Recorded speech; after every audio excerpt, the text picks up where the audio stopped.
कान्होराजांची पालखी पंढरपूरकडे जात असताना मार्गावर संत तुकाराम महाराजांच्या पालखीचे दर्शनही सर्व वारकऱ्यांना होत असते। जे का रंजले गांजले त्याशी म्हणे जो आपुले, तोची साधू ओळखावा देव तेथेची जाणावा।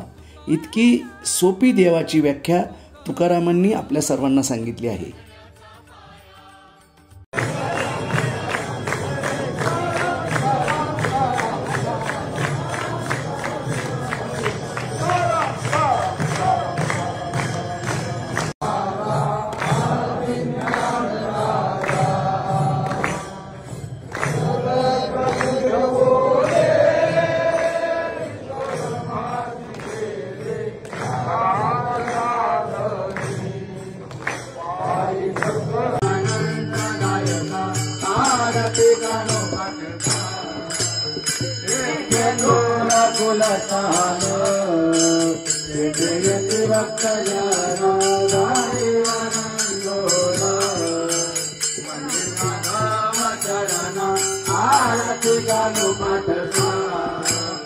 जगद्गुरु जगला